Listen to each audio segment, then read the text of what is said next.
For the first time since the start of the war, Hezbollah targeted central Israel from Lebanon. David Sling missile defense intercepted the lone surface-to-surface ballistic missile before it could reach its target near Tel Aviv. The attack came amid unprecedented waves of Air Force strikes on Hezbollah missiles and launchers in Lebanon. Millions of Tel Aviv residents were woken up this morning by the sounding red alert sirens as they were all forced to run for shelters. There were no reports of injuries or damage. Hezbollah took responsibility, claiming to have targeted the Mossad headquarters near Tel Aviv with the Qadr-1 ballistic missile. David Sling destroyed the lone surface-to-surface missile, which was fired from Lebanon before it could reach its target. The IDF quickly struck the Hezbollah launcher used to fire the missile in southern Lebanon. Earlier, the IDF Home Front Command issued warnings for a number of additional communities, as Hezbollah fired hundreds of rockets and expanded its range toward ever larger areas of northern Israel and now central Israel. In the latest barrage, 2 people were injured from shrapnel while running to a shelter in Kibbutz Sa'ar. This, according to a Channel 12 report. Mada has confirmed that one, a 35-year-old man, had been seriously injured. There was another direct hit by a rocket on an assisted living facility in the Safed area, though no casualties were reported. An IDF reservist was moderately wounded by shrapnel during a rocket barrage at the Mount Carmel area, south of Haifa. And east of Haifa, shrapnel from an intercepted rocket lightly wounded a 58-year-old woman. Several other people have been lightly injured during the rocket attacks from falling shrapnel or as they rushed to bomb shelters after sirens went off. The IDF said that more than 300 rockets had been fired at northern and central Israel throughout the day and warned that the rocket fire was expected to continue in the coming days and called for resilience by the public. And the continuing ongoing waves of Air Force strikes against Hezbollah targets in Lebanon are the most extensive in Israeli history. More than 1,600 Hezbollah sites were struck in southern Lebanon and the Bekaa Valley. More from ILTV's Steve Leibovitz. The unprecedented wave of Israeli airstrikes are continuing in Lebanon. No Hezbollah targets are off limits. The main focus is missile and missile launchers in the south and in the Bekaa Valley to diminish the terrorists' ability to fire rockets in large numbers toward an expanding area of northern and now central Israel. The army says the attacks will continue and get stronger, and Hezbollah will not be given a break. The IDF said it will accelerate offensive operations. לחיזבאללה יש עוד יכולות מסוגים שונים. התפקיד שלנו הוא לטפל בכל אחת מהן, אבל קודם כל אנחנו מתמקדים ביכולות האסטרטגיות שלו, אלו שהסיכון שלהן לעורף הישראלי גדול יותר. An IDF strike in the Dahia neighborhood of Beirut killed the Hezbollah rocket commander Ibrahim Kabaisi and an estimated 15 other operatives who were with him. Kabaisi commanded Hezbollah's various rocket and missile units. He ordered the rocket fire on Haifa this week. The Lebanese health ministry raised the death toll in the IDF strikes against Hezbollah in Lebanon to 660. The army has been working to prevent civilian harm in the widespread strikes. The IDF issued warnings to civilians to leave homes where Hezbollah has stored weapons hours before launching the strikes. Many have done so. There are traffic jams with South Lebanese heading north out of harm's way. מי שיש לו טיל בסלון ורקטה בגראז' לא יהיה לו בית. אבל אני אומר לכם דבר נוסף. הוא גורם לכך שהמדינה שלכם נמצאת בסכנה. תשתחררו מהלפיתה של חיזבאללה. The army says the attacks carried out against Hezbollah targets in Lebanon have been the most extensive the Air Force has carried out in its history. The damages have been severe. חיזבאללה של היום זה לא חיזבאללה של לפני שבוע. רצף המכות שהוקע בפיקוד והשליטה, בפעילים, באמצעי הלחימה, כל הדברים האלה הם מכות קשות ביותר. More than 1,600 Hezbollah sites, including homes where weapons were stored, were struck in South Lebanon and the Bekaa Valley. A senior IDF officer said the widespread airstrikes were designed to change the operational situation in the north, changing the reality by striking all of their rocket capabilities, and it's determined to do so. And joining us now with more on Operation Northern Arrows is Colonel in the Reserves Amit Asa, former member of the Israeli Security Agency. Thank you for joining us. Good afternoon. So this morning, Tel Aviv and most of central Israel, including me, my family, were woken up by sirens. This is the first time Hezbollah has launched a missile directly at central Israel since the start of the war. It marks a major escalation. I mean, what's your analysis of this, and what should Israel do now? Look, Israel is not responding to some activity of Hezbollah anymore. Israel is not reacting. Israel have the plan for eliminate the threat, the strategic threat of Hezbollah. And as this plan is going by step, Israel is doing what we need to do to eliminate this threat. I can speak about this missile this morning. It wasn't a surprise for us because we know that this ability is the ability that Hezbollah have, and we just not surprised to see that he's using it. What is surprising, and it's very interesting to understand, is that he used just one missile, and he has a lot of them that we know. And the question is why? Why Nasrallah doesn't want to do any kind of damage in Israel? I think Hezbollah just want to sign maybe that he has ability to raise the attack in Israel. Nasrallah doesn't want to raise the attack of Israel on Lebanon because he knows that he will lose the war, and it's not a strategic aim now in this war. And you said that Israel is acting, not reacting. Despite the escalation, Israel is still signaling to Hezbollah that it doesn't want full-out war. As you said, Hezbollah also not looking perhaps for a full-out war as well. So what will it take for Hezbollah to retreat? I think that hit by hit, Hezbollah will understand that they're losing all the ability that they have, and it will happen very fast because we see that till now, I think that the estimating is that 50% of the ability of Hezbollah is down. Until now, it's very much damage for Hezbollah, and if it will remain like that, in few days, Hezbollah will not longer be able to rule even the Lebanon political issue. So I think that it will be very fast that Nasrallah will understand that you will have to raise the white flag and to stop this one-sided war that he claimed for Israel against Israel without no reason.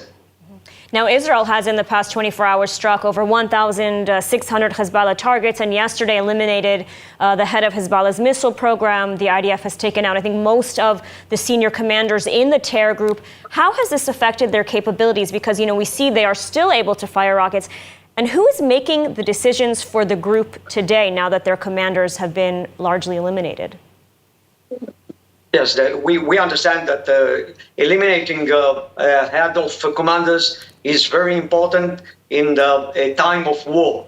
Maybe in time of peace, if we eliminate somebody else will replace him. He has time to replace him. But in time of war, if you eliminate this kind of commanders in these positions, it's very helpful for the ability of the army of Hezbollah to work and to control the soldiers at the field.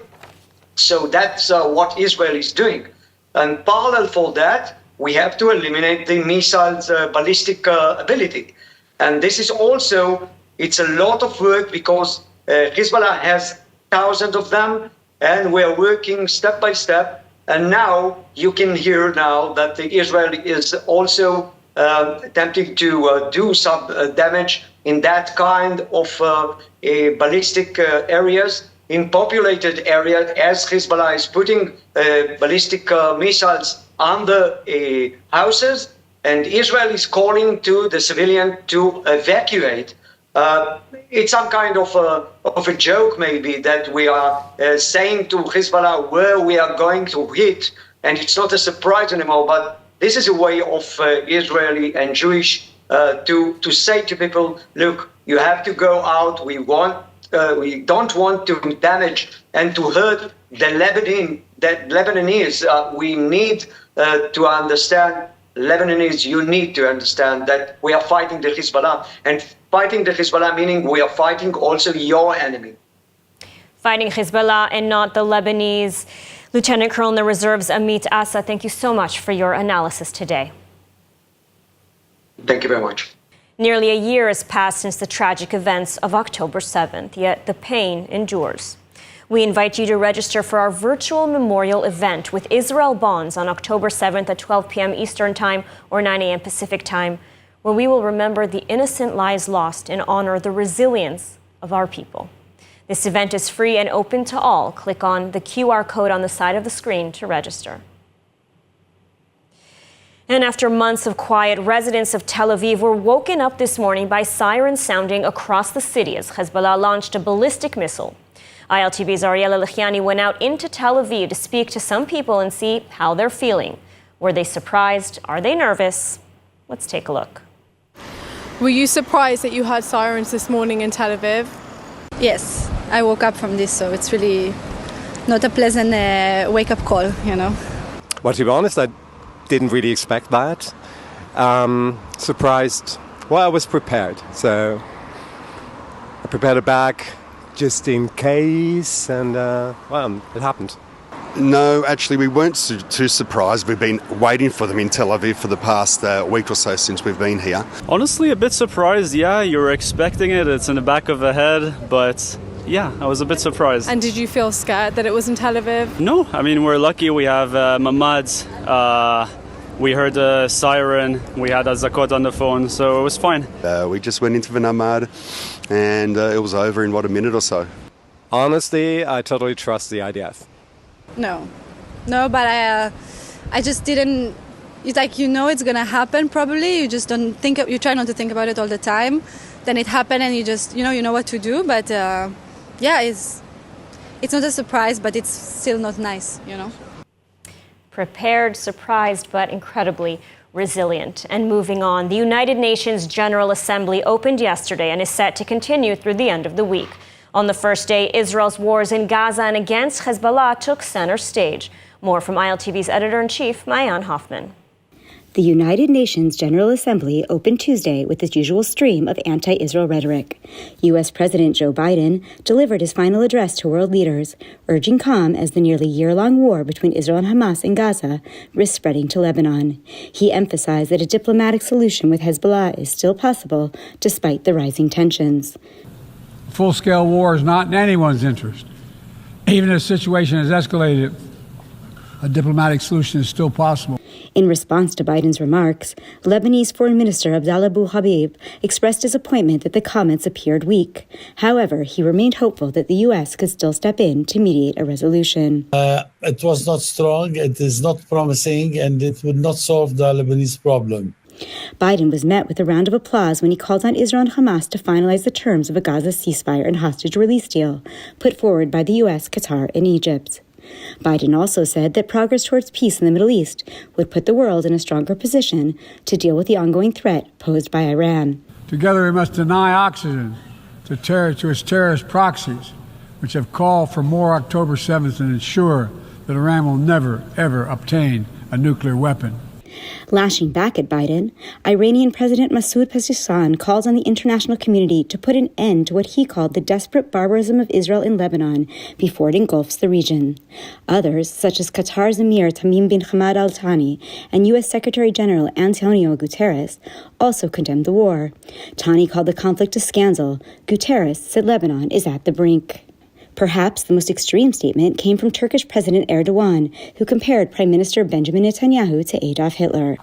In contrast to the others, Argentinian President Milei said that in this very House there has been a systematic vote against the State of Israel, which is the only country in the Middle East that defends liberal democracy. Netanyahu delayed his trip to the GA due to the security escalation.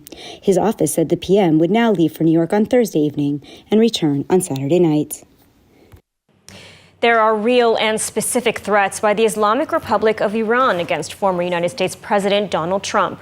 A statement by his campaign revealed that Trump was briefed by intelligence officials on the matter.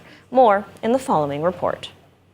U.S. former President Donald Trump was briefed by U.S. intelligence officials on alleged threats from the Islamic Republic of Iran. Trump's campaign said in a statement that the president was briefed on Tuesday by the Office of the Director of National Intelligence regarding real and specific threats from Iran to assassinate him in an effort to destabilize and sow chaos in the United States. According to the campaign, intelligence officials have noticed heightened Iranian threats in the past few months and said that U.S. officials were working to protect Trump and ensure there would not be any election interference. Meanwhile, the Iranian president was on U.S. soil speaking at the UN General Assembly in New York and did not respond to media requests on the issue. The Islamic Republic has previously denied such claims. Following the briefing, Trump posted to his social media accounts that there are big threats on his life by Iran.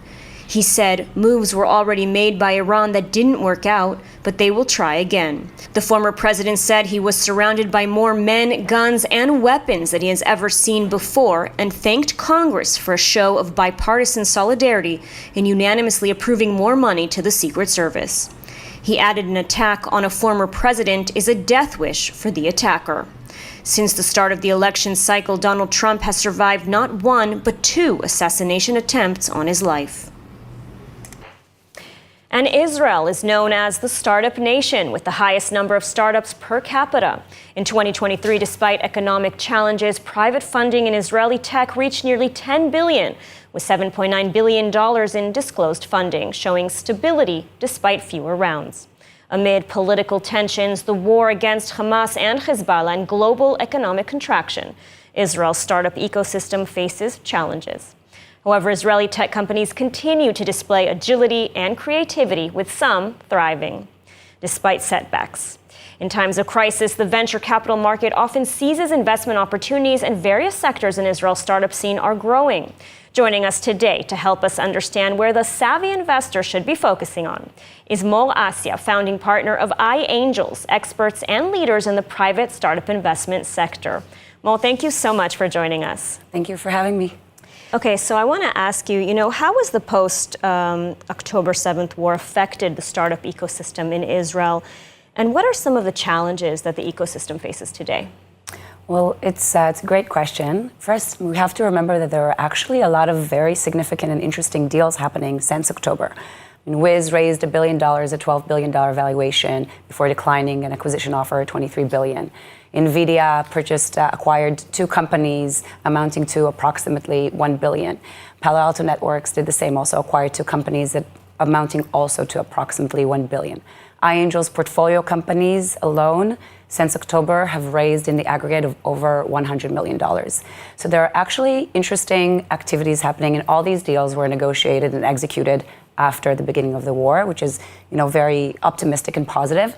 And with that said, I think that there are a lot of opportunities for local investors, because a lot of international VCs or global CVCs have pulled out their teams from Israel because of security reasons.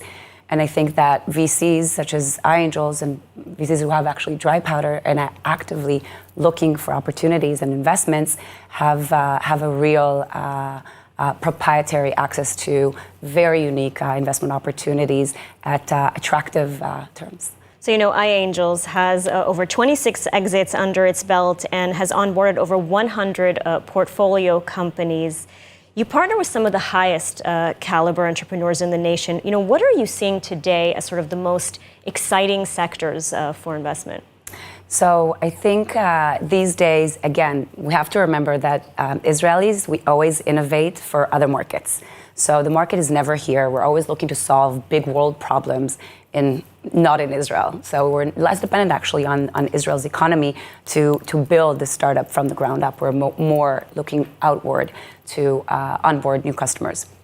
So I think these days, more than ever before, we're looking to invest in companies that have the opportunity to scale fast and be very heavily dependent on software solutions, so they can actually capitalize on what Israelis do best, which is software, cyber, enterprise software, digital health. These are some of the sectors that we're most interested in, and we're seeing a kind of an awakening also in additional sectors that I think are very in line with being kind of in the midst of a war or post-war. There's a lot of innovation cycles that actually happen after that. And you mentioned that, Israelis are trying to sort of fix the global problems. Has the war harmed Israel's ability to do that, to penetrate world markets, from a technology or high-tech perspective?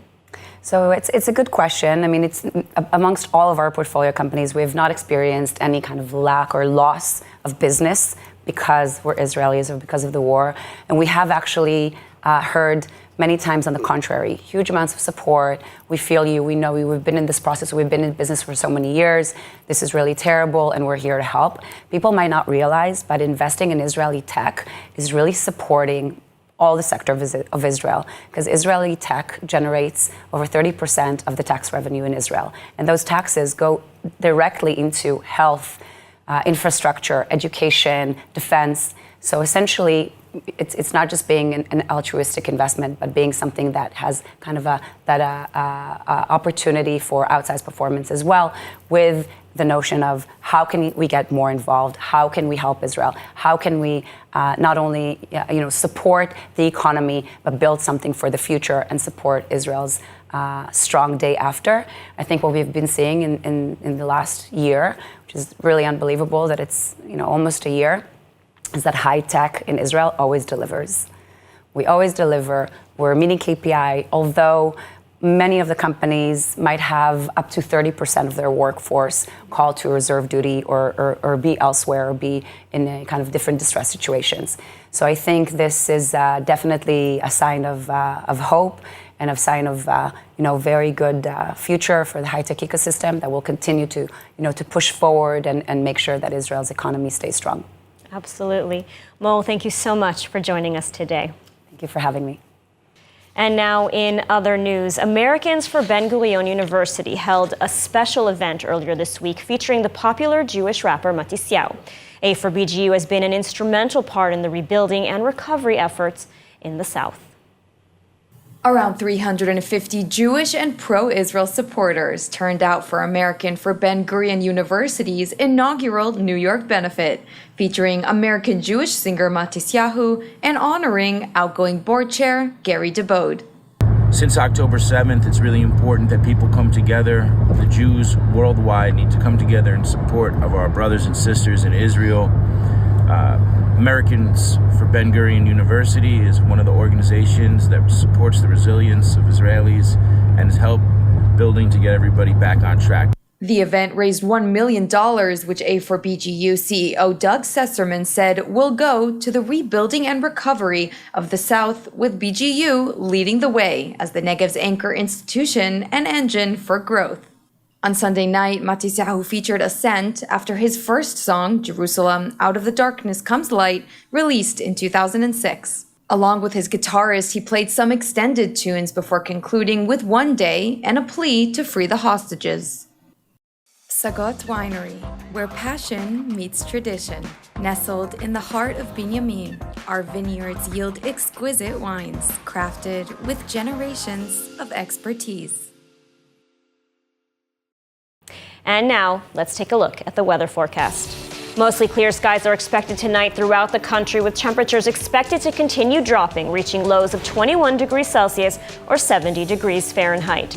Then tomorrow, sunny skies are expected alongside highs of 32 degrees Celsius or 90 degrees Fahrenheit. And that's a wrap for today's news. For the latest updates from Israel on all your devices, be sure to follow our ILTV channel, subscribe to our newsletter, and explore our website, iltv.tv. Stay informed with the latest news straight from the heart of Israel. I'm Madar Gavelazi. Be well, stay safe, and thank you so much for watching.